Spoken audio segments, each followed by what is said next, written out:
মুছলমানক আশ্ৰয় দি বিপদত সাংবাদিক আৰু অৱসৰপ্ৰাপ্ত শিক্ষা বিষয়া। বছৰ বছৰ ধৰি আশ্ৰয় দিয়া মুছলমান ধৰ্মৰ পৰিয়ালক খেদি পঠিয়াবলৈ পত্ৰ প্ৰেৰণ একাংশ সমাজবিৰোধী লোকৰ।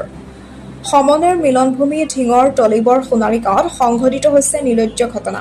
এনে অমানৱীয় ঘটনাক লৈ সৰ্বত্ৰে চলিছে প্ৰতিক্ৰিয়া।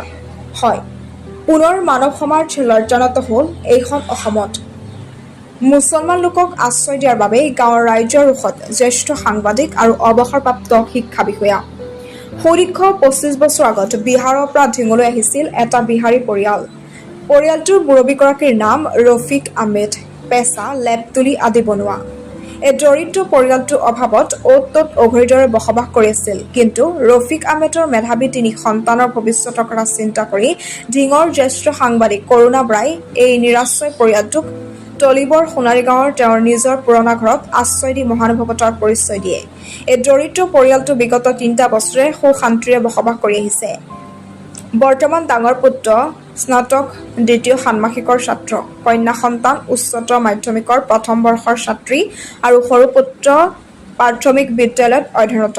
গাঁওখনৰ একাংশ লোকে ৰফিক আহমেদৰ পৰিয়ালটোক গাঁৱৰ পৰা বিতাড়িত কৰিবলৈ ফৰমান জাৰি কৰাত পৰিয়ালটোৰ মূৰত সৰগ ভাগি পৰিছে। চিন্তিত হৈ পৰিছে মহানুভৱতাৰ পৰিচয় দিয়া সাংবাদিক কৰুণা বৰায়ো। আধুনিক বিজ্ঞানৰ যুগত মহাপুৰুষ গুৰুজনাৰ নীতি আদৰ্শক জলাঞ্জলি দি তলিবৰ সোণাৰী গাঁৱৰ একাংশ লোকৰ এনে অমানৱীয় কাৰ্যক লৈ সমগ্ৰ জিলাখনত সৃষ্টি হৈছে তীব্ৰ প্ৰতিক্ৰিয়াৰ।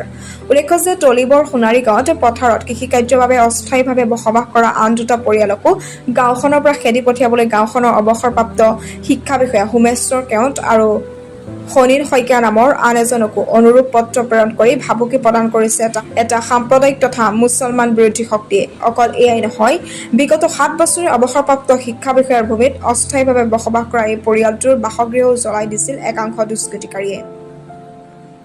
News desk report ND365। মোৰ নাম কৰুণা বৰা।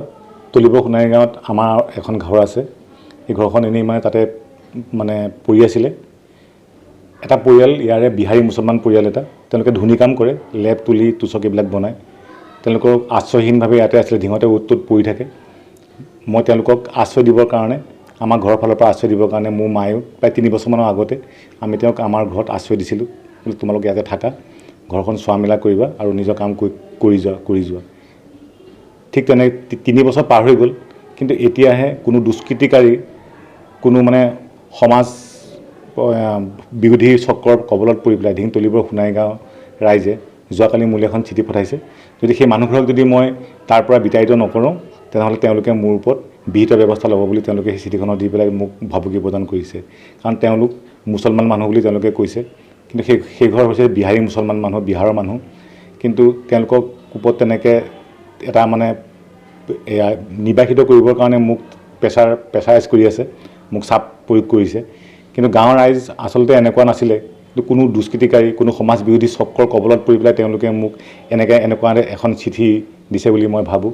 আপুনি এইটো ক'ব বিচাৰে নেকি যে ৰাইজক বিপথে পৰিচালিত কৰিছে? ৰাইজক নিশ্চয় বিপথে পৰিচালিত কৰিছে।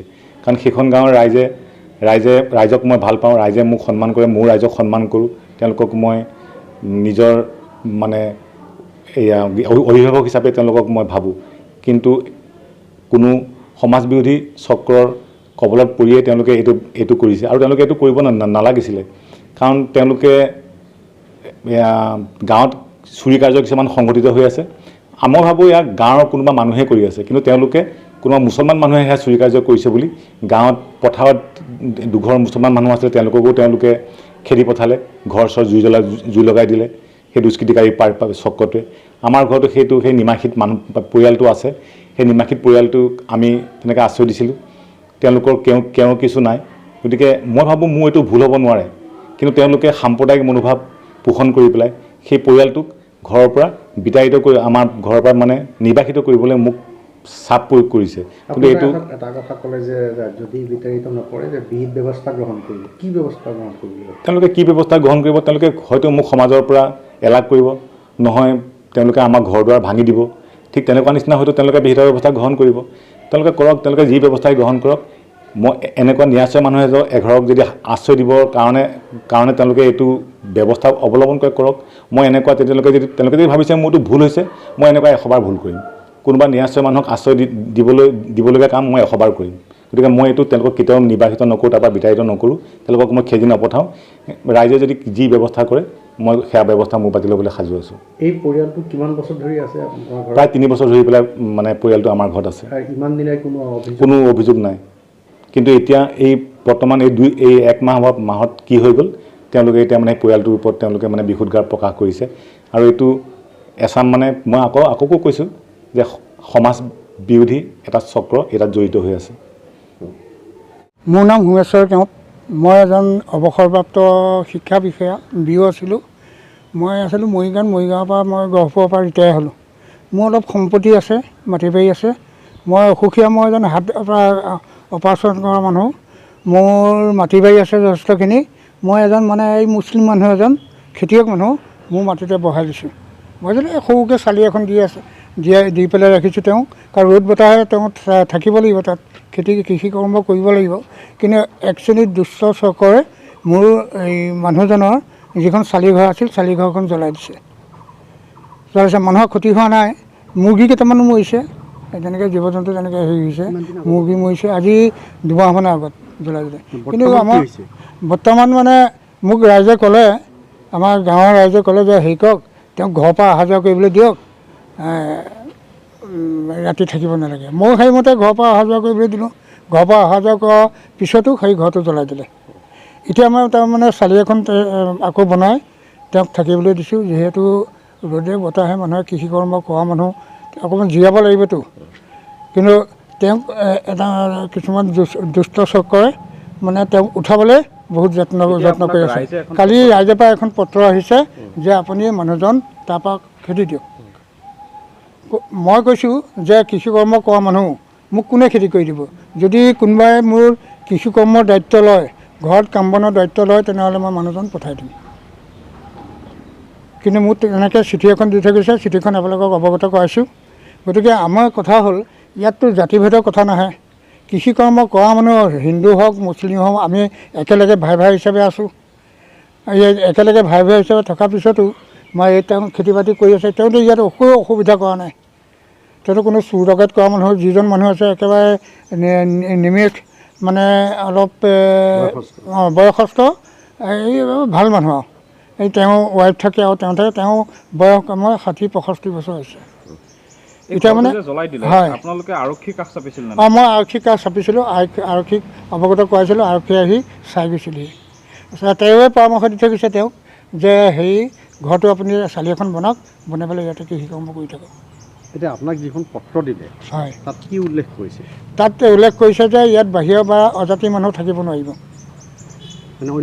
অন্য ধৰ্মৰ মানুহ থাকিব নোৱাৰিব। গতিকে মানুহখিনি পঠাই দিব লাগে। মোকে নহয় আৰু 2-3জনক দিছে। কৰোণা শইকীয়া বুলি এজন আছে, তেওঁলোকে কৰোণা বৰালোকে এখন পত্ৰ দিছে যে তেওঁ তাত ভাড়া মানে নহয়, 2জন মানুহ মানে সংস্থাপন দি থৈ দিছে, ঘৰটো ৰখীয়া কৰি থৈছে, ভাড়া বুলি দিয়া নাই। তেওঁলোকে সেই পত্ৰ দিছে, মানুহখিনি পঠাই দিব লাগে। মানুহ কিয় পঠাব লাগে? তেওঁ মানুহখিনি উপকাৰহে কৰিছে। ইয়াত জাতিলৈ কথা নহয়। আমি একেলগে আছোঁ, এদিন মৰিবই লাগিব। হিন্দু হ'লেও মৰিব, মুছলিম হ'লেও মৰিব। ইয়াতে জাতিভেদৰ কথাটো আনিব নালাগে নহয়। এতিয়া আমাৰ মানুহে খেতি বাতি নকৰা হ'ল, তেওঁলোকে খেতি বাতি কৰিছে, আমি আৰামত আছোঁ। গতিকে এইবিলাক কাম কৰিব নালাগে। কি ক'ব আপুনি?